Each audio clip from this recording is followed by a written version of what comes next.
Are we live? We are, yes, sir. Thank you for joining the KSL Sports front page. I am Hema Heimuli Jr., and joining me is the legendary Tom Hackett.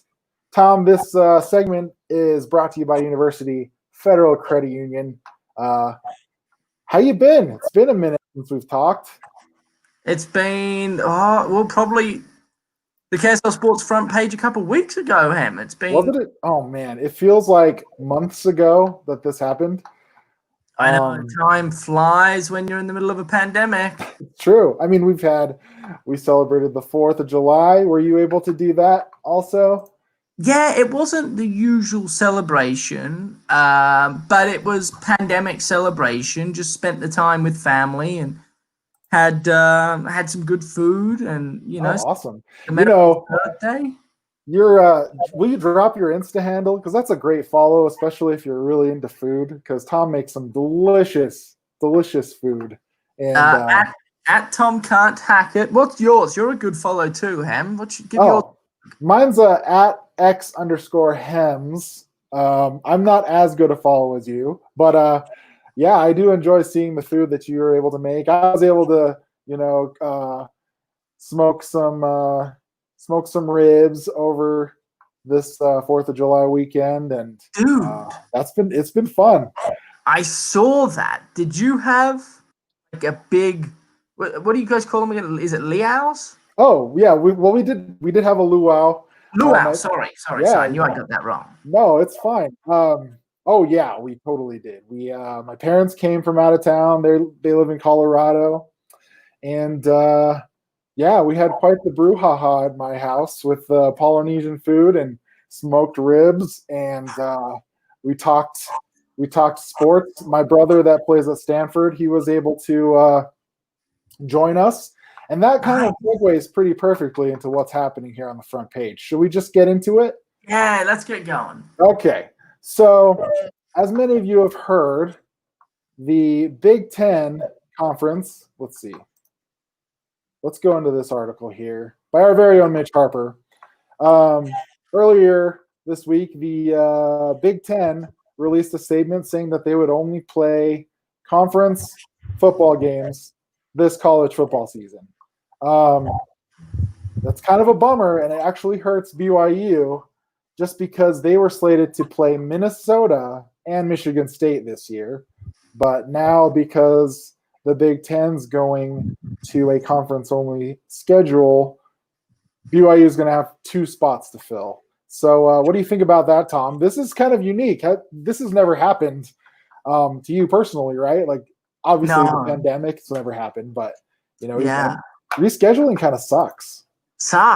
I mean, necessary in my opinion, and I wasn't surprised. I tell you what I was surprised with, though, and there have been some commissioners. I think the Big 12 commissioner recently, just yesterday or today, I can't quite remember, he came out and said, what's crazy about what the Big Ten did was that the commissioners have been talking amongst each other for days now, months, like a long time, trying to sort through the chaos, figure out exactly what the next plan, the plan is going to be for the fall. Mm-hmm. And they didn't know the Big Ten was going to do this. Really? They had no idea, supposedly. And so that confuses me because how is that the communication? How can it be that poor? Like seriously, it's $1 billion industry, and you guys can't communicate with one another to be on the same page. At least warn the other Power 5 conferences that this is what's going to take place. And so I think from a shock standpoint, I personally wasn't that shocked. I think a lot of the powers that be at certain athletic departments and conference commissioners, I think they were absolutely bamboozled by the decision. It stinks Pac12 as well, Hema, with Ohio State scheduled to go see Oregon and Michigan scheduled to go play Washington. Mm-hmm. A lot of money. You assume those are both going to be nationally televised games. Yeah, that's a lot of money that the conference is going to lose out on. So it's sad, but I also see as to why they did it. I think the Pac-12 is going to follow suit. Yes, like you said, I think this Big Ten announcement is going to cause quite the kerfuffle. I think it's the first domino to fall. I think the Pac-12, like you said, is going to follow suit really soon. And if they do, like they probably will, it's going to suck for BYU even more, right? I mean, we're going to miss out on our favorite rivalry game, the BYU-Utah game. And another game I was looking forward to is the Stanford-BYU football game that was going to happen at the end of the season. Mostly because, like I mentioned before, my little brother plays for Stanford, and our family, we grew up big BYU fans, and it was kind of going to be like the ex-BYU lineage players against the team that didn't give them a scholarship, right? So we're talking like my brother, and we're talking about like Gabe Reed, whose dad played at Stanford, and Levani Damouni, whose uncle is Jack Damouni, who's on the coaching staff. So it's just it would have been a really awesome opportunity and a really cool game to watch, and it's not going to happen, it looks like. No, it's sad. And you mentioned obviously Utah, BYU, and that's unfortunate. I was really looking forward to that game. In fact, I look forward to that game most years, but this year I was really intrigued because I genuinely thought and do think that BYU could well have ended the drought and be dead serious. And I'm not just saying that to make BYU fans out there, like me more or to please you. I just believe that Zach Wilson going into his junior year, right? Not senior. Yes. Okay, good. So he's now established, been around the program for years. They've got key returning starters, Matt Bushman, Kairos Tonga, just to name a few. And Utah has to scramble, place 9 of 11 defensive starters, replace a quarterback, the most important position on any football field. I just think, it was going to be a cracking game, and obviously hoping Utah would get the cake at the end of the day. But, I thought BYU had a red-hot chance of winning that game, which is it's sad that it's not going to be played. Yeah, I mean, that's the thing is there's so many question marks. Like, would Utah have pulled out number 10 with, like, a depleted roster of players? Like, that could have been really awesome to watch. But let me ask you this, Tom. Do you think so moving to conference-only games is for safety, right? And I'm all for safety. I think people need to be safe. I think people need to be conscious of what the COVID virus is. I don't think it's poppycock. I don't think it's balderdash. But I do think that, is Utah going down to play in Arizona less safe than going down to Provo to play BYU? Do you think the Pac-12 should issue an exception for that one game? No, I don't. Look, I understand that method and the madness behind it, and I get that going to Provo is arguably one of the safest games for Utah. It's in the same state. You drive 45 minutes. I mean, right. But I think the bottom line comes to this. I think unity is needed throughout the conference, the Pac-12 specifically. I can't talk about every conference because there's no governing body in the NCAA, and that's a big, big problem. But you speak about the Pac-12 conference solely. I don't know. I don't know. Colorado generally plays Colorado State, so that game probably would have worked. But Arizona, how many in-state non-conference games would they have? Like, there's got to be a number of teams that had non-conference games out of the state. And so eliminating non-conference games for every team in the league, if the Pac-12 are going to do exactly that, I think it just levels the playing field. And it also it makes life easier for those Pac-12 teams. You eliminate games off your schedule. That's 3 headaches you now don't have to worry about. True. And instead you can focus more of your attention onto the conference play. But I get it, and I understand where BYU fans and Utah fans are coming from. I 100% agree that BYU playing at Rice Circle Stadium for the first game of the year is far more safer than Utah traveling out of state to play a conference game. But the bottom line is that it does eliminate 3 games off everybody's schedule, and it does put a lot more attention on On the Pac-12, I think, Hema, and I'd love to hear what you have to say about this. I think Okay. the first domino of a number of dominoes that will eventually fall. I think this is just like a first step to say, this is what we're doing. The pandemic's at an all-time high. We have a choice. College football season's just around the corner.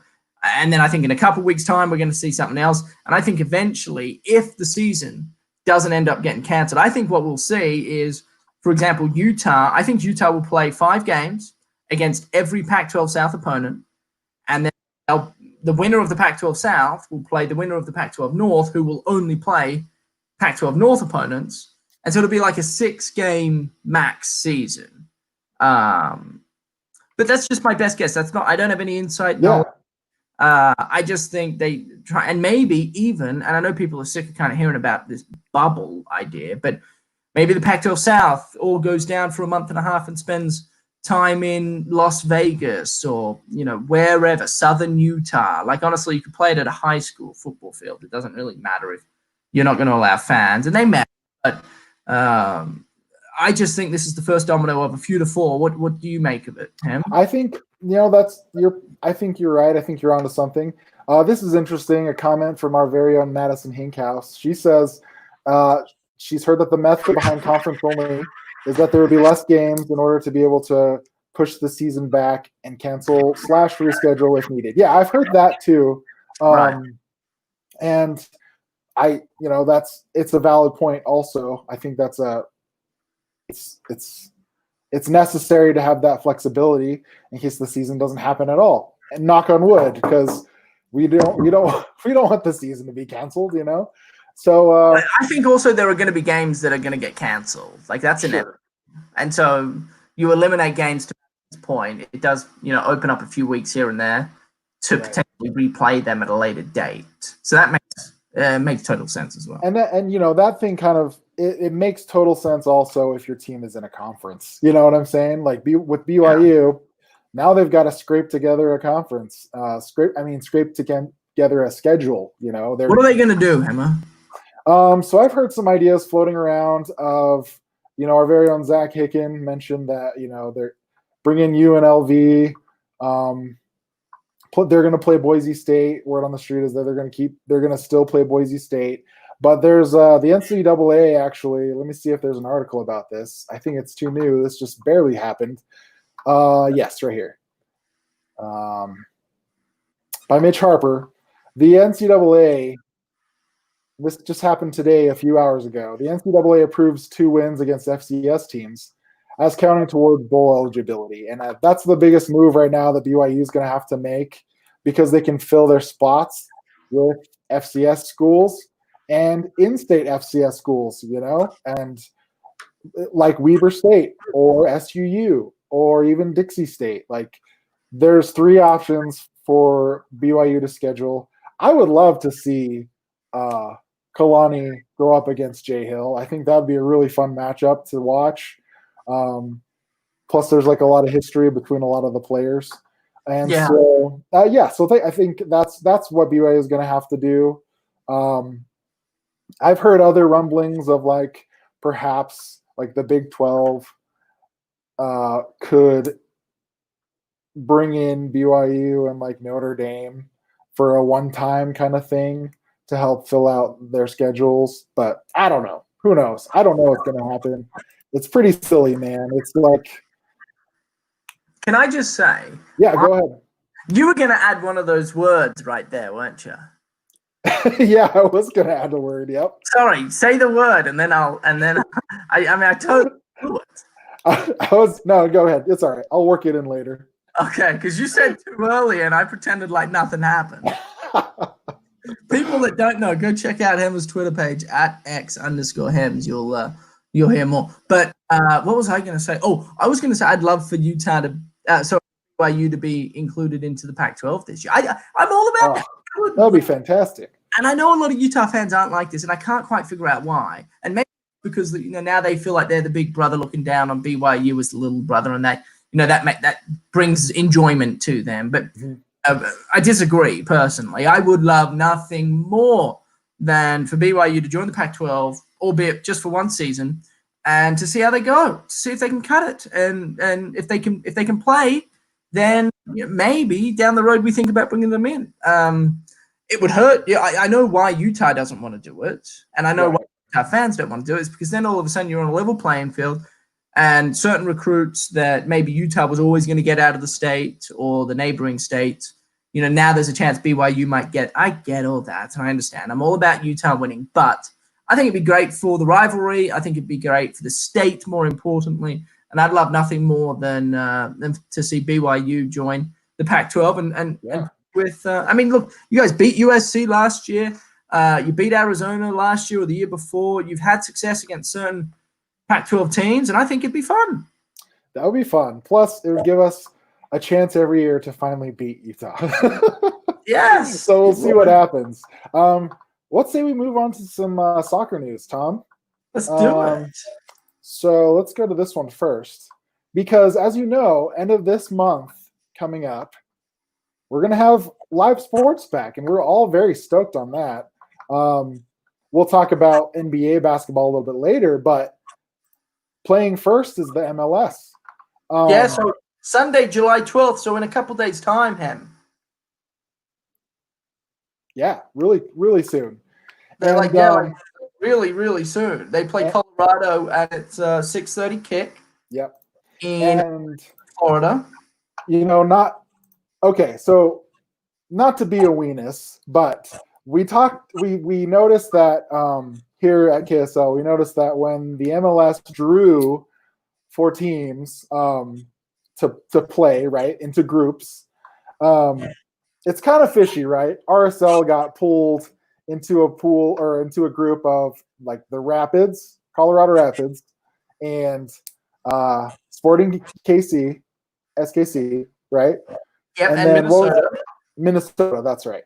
And I don't know, man, that's kind of suspect. 2 arguably the biggest rivals. Yeah, 2 biggest rivals. Colorado, they play for the Rocky Mountain Cup or whatever they call it, and then Sporting Kansas City, for any soccer fan knows the history there, dates back many, many years now towards the start of RSL's existence. And I get it. It's fishy. I still think it's going to make for a good brand. In fact, I actually received an email literally right before, and I'm going to have to write it up the second this thing ends, Ham. But news breaking regarding Sporting Kansas City. I guess it has tested positive in the traveling party of Sporting Kansas City. Oh my gosh! As of right now, the Sunday's match against Minnesota, Sporting Kansas City versus Minnesota, will take place as scheduled. But I'm telling you right now, the MLS is back tournament hanging on for dear life, as Nashville had to withdraw a few days ago, and then a few days prior to Nashville's withdrawal, FC Dallas had to Orlando because they had too many positive COVID-19 cases, and now we've seen one Sporting Kansas City player test positive, and who knows how many within that traveling party have it, and so it could disrupt Group D, which is what Real Salt Lake are in.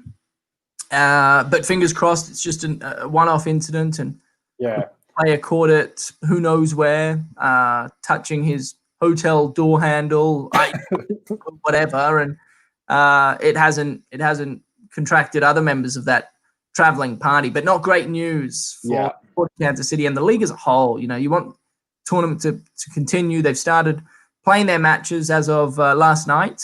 But RSL's match, as we talked about, 6:30 p.m. Excellent. ESPN against the Rapids. It'd just be good to see soccer being played. It's gonna be great. It's gonna be great to smack some Rapids around like we used to do back before this all happened. And like you said, it's scary when teams are starting to withdraw because this virus. You don't know who has it, especially with athletes who are so healthy and in shape. And it's not like an excess of bilirubin where you can just tell that someone is sick. The virus is very silent, and hopefully we all stay safe so that it doesn't spread quickly. All right, last but not least, the NBA. after MLS kicks off, the next sport to be played is the NBA, and they resume the Jazz at least July 30th, playing the Pelicans, and I'm super excited. I've been kind of glued to social media because all these players have been like snapping and, Instagramming their hotels because they're locked in the bubble. How do you think this whole bubble thing is going to work out? Do you think it'll be, I mean, it's the best course of action right now, but could you do it if you were an athlete? It'd be hard, both of us have 4-month-olds, and so that wouldn't be fun. And, that would be challenging, and I hope my marriage would survive. Although I guess you make that much money, it does change things. Right. But yeah, look, I mean, I'd do it. I think it'd be interesting, and I think it is the best case scenario as of right now. It's certainly not ideal, though, is it? To be away from home for that long, family members, all that stuff. I think that must be hard. And then you're kind of secluded to the hotel. I think the worst part would be like, players whose families typically like travel, like I'm not talking like children or spouses, but like, your Donovan's mother, right? Donovan Mitchell's mother is going to have to, she'll come to the park and a park ranger, like, security guard will say, "Sorry, folks, park's closed. The moose out front should have told you." You know what I'm saying? Yeah. Something like that. And so we'll have to turn people away, and I think that'll be difficult for a lot of these players to encounter. It'll be a new experience, that's for sure. Yeah, certainly. But as of right now, all things going in the right direction, and there'll be cases, positive cases. That'll continue. It's just a matter of limiting them. So. Just excited for sport to be back, Hem. It's been too long. We've been kind of scratching and clawing our way through the pandemic, trying to make ends meet, figure out what we can talk about, what we can write about, all that. We're almost over. What you guys can show the viewers on Sports Beat. I mean, it's just it hasn't been ideal, and so we're at a point now where sport's starting to make a return. I think, if anything, sport can be that release that people relied upon prior to the pandemic, and just to get their minds off whatever's causing them some anxiety and stress. Turn the telly on and watch your favorite teams go to battle, and forget about the dark, grim reality that the world's facing at the minute. I absolutely agree, man. So besides cooking, Tom, before sports gets back, what else have you been doing, like hobby-wise or self-improvement-wise? What have you been working on? Fortunately, the game of golf has been socially distancing for many decades prior to the pandemic, so I feel pretty safe about getting out on the golf course. I try and walk as opposed to ride as often as possible to keep myself, one, active, and two, away from people. And so golfing, obviously spending time with the family. You and I, as mentioned earlier, both have 4-month-olds. It's your third child, right? Third. My first, and so we're figuring it out, going through all that good stuff, and just trying to hang out with the family, and keep each other company, and positive thoughts and vibes in the Hackett household as much as possible. What about yourself, Ham? What's keeping you active and busy? So I try to go on walks, when no one's around, and I try to take my kids out for little walks around the block. Personally, though, I've been playing a lot of music. I've been playing the guitar, the piano, trying my very best to be a better pianist. So I think, I am excited for sports to come back because you can only strum the guitar so much. So, yeah. By the way, before we get out of here, I thought you did a really good job with that word game. Thank you. That was smooth. Thanks. I tried to hold it together for you so that you wouldn't start cracking out. I was like, just stay with it, Tom. You're the man, Tom. I'll chop it up and post it on the social media so people can see how it went. But that's funny, dude. Tom, let's wrap it up. I think we had a good time discussing the KSL Sports front page brought to you by University Federal Credit Union. Tom, it was great catching up with you, buddy. Much love, Hema. Wear a mask, people. All right. We'll talk to you later.